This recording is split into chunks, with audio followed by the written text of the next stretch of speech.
Hello students. Last class we have seen about the various components of the World Wide Web.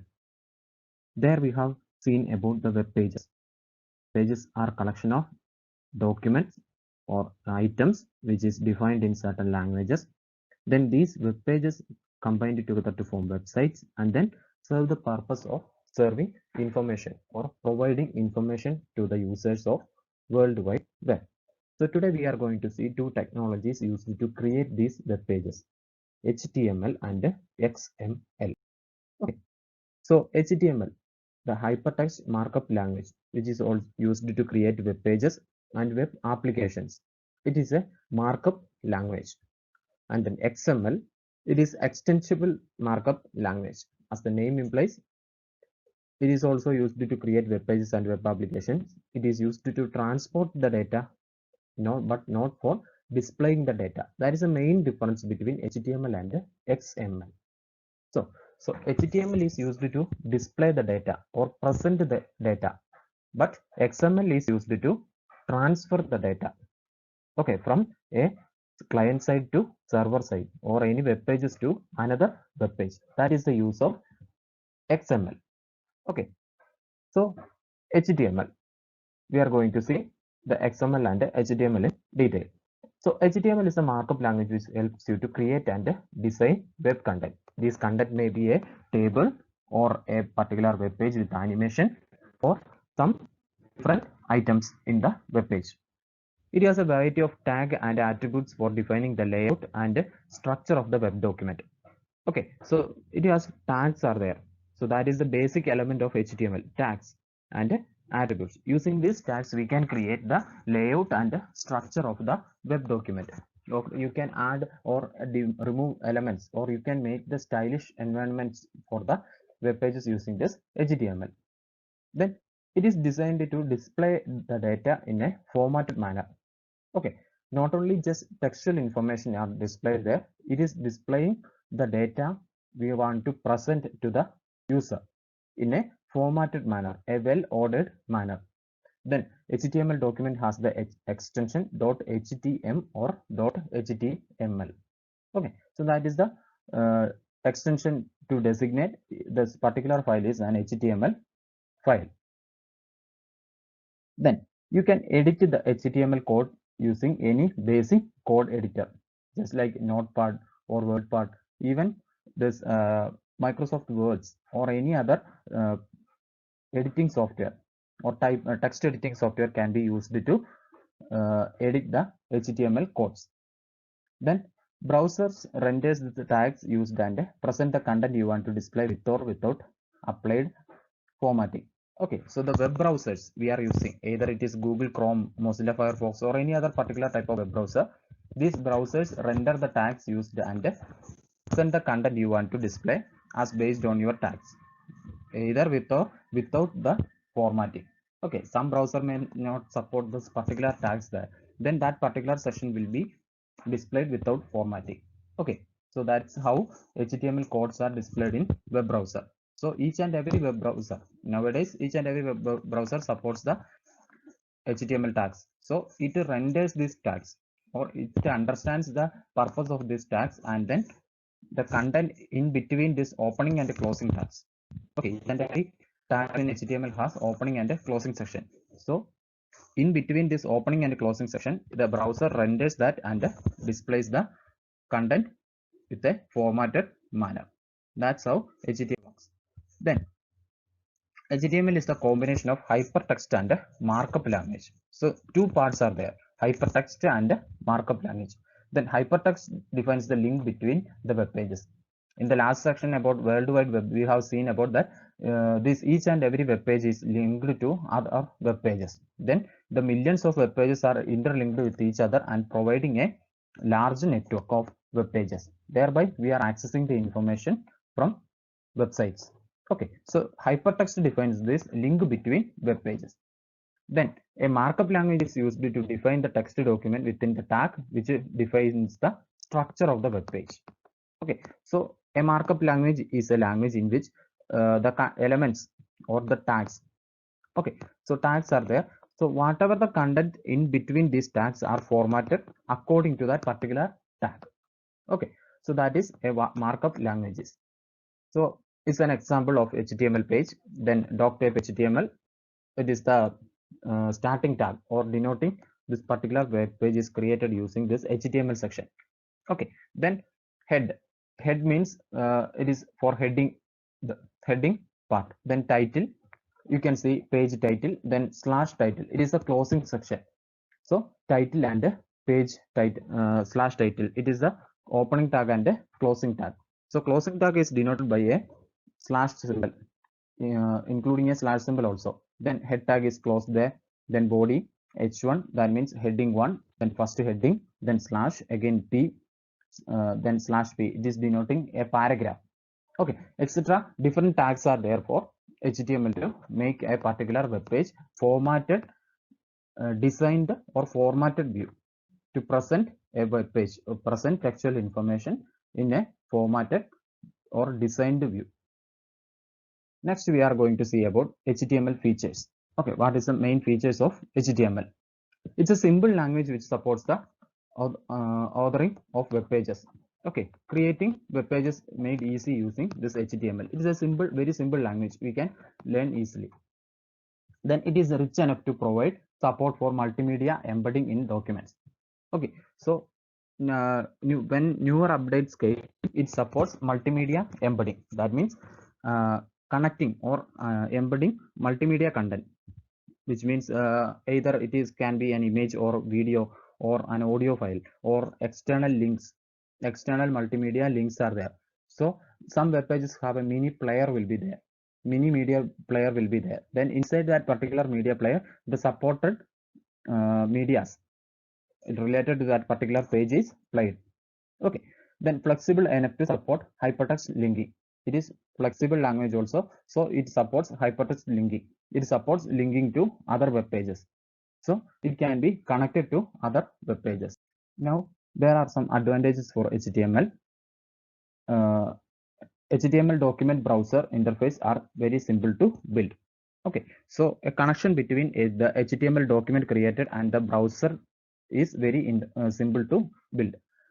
The browser automatically renders or identifies the tags used in the HTML text document, and then it will automatically format the textual information in between these tags.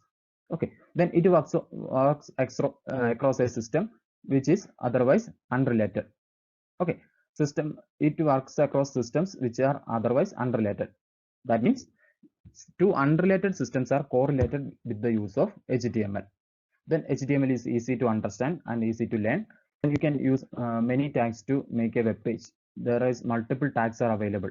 Okay, not only just 2 or 3 tags, it has multiple tags are there. So you can make a page formatted. There are tags for animations. There are tags for formatting. There are tags for adding multimedias. There are tags for making a particular set of text bold or italics or any other type of text formatting. Then allows you to use various colors or objects on the layouts. Okay, you can create a web page using different layouts, and different colors can be used, different objects can be used in there, then graphics can be used there. Okay, so etc. are the main advantages of HTML. Now we are going to see what are the disadvantages of using HTML. Then HTML lacks syntax checking and structure. Okay, so what if when we are writing this HTML code, if we are writing wrong code, there is no possible way to identify that we are using the wrong code until we get the wrong result. Okay, then HTML is not suitable for data interchange. As the definition itself, we have seen that HTML is a presentation language. It is used to present the textual information we are embedded in between this HTML tags. It is not suitable for data interchange.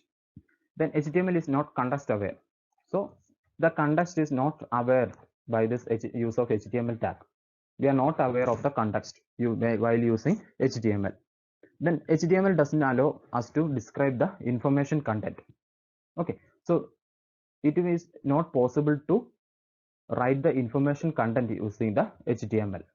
Then HTML is not object oriented. We know the features of object oriented languages. So it is based on objects, then we can extend the language itself. So it is not extensible as it is. Then data storage and interchange of data are not possible. Okay, so we cannot store the data in here. Okay, so the data must be inside the system which programming this using this HTML codes. Okay, if the data is missing from that server system, then the data will not be displayed there. So data must be present in the server system itself, then only it will be displayed. Otherwise that data will not be displayed. So interchange of data is not also possible here. Now we are going to see about XML. XML or extensible markup language is also used to create web pages and web applications like HTML. But it is a dynamic language that is used to transport the data and not for displaying the data. Okay, main purpose of XML is that transferring the data between server and a client, or a server and a browser. The design goals of XML focus on simplicity, generality, and usability across the internet. So wherever we are using this web pages created using XML, then it will be similar. Okay, so for example, different versions are there for HTML. HTML5 is the latest version. So when you are using a system with the advanced HTML support, while the server is created with the lower version, then what happens? The contents will not be properly displayed. Okay, so XML solves problem in that. Then it is also textual data format with a strong support via Unicode. That means we can write the XML program in any language there, because it has support in Unicode. Okay, we can even write the XML web page using Tamil or Malayalam or any other language which supports Unicode. Then XML provides a framework to define markup languages. So HTML is a markup language itself.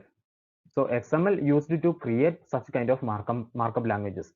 So it provides a framework. Then basic unit in the XML is known as an element. Then extension of XML file is .xml. Then as you can see, this is an example of XML program. It is also similar to this HTML page. Okay, so you can see this tags. The tags are user defined. Based on our need, we can create tags in XML. That is the main specialty of XML. Then some features. XML tags are not predefined. Okay, so here in HTML the tags are predefined. That means already defined. That set of tags can only be used by. But in here XML, the tags can be created and defined using by the user itself. Then XML was designed to carry data, not for displaying that data. XML is used to carry the data between server and browser, not for displaying them. For displaying, languages like HTML are used. Then markup code of XML is easy to understand for a human.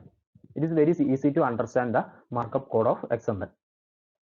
Then it is a well-structured format and easy to read and write.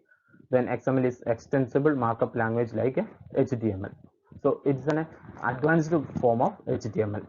Simple language, we can say it is an advanced form of HTML. Some advantages are there for XML. The makes documents transportable across systems and applications. With respect to the systems, not with respect to the system configuration, it is able to transfer the documents or details or data between systems and applications. Then XML separates the data from HTML. HTML is used to present the data. Okay, so that data is transferred across systems using XML language. Then XML simplifies platform change process. So while changing a platform, we have to read the code if we are using the HTML language, but the XML simplifies the platform change process. Then certain disadvantages are also there. Then XML requires a processing application. Separate application is needed for XML. The XML syntax is sometimes confusing. Some syntax of XML can be confusing.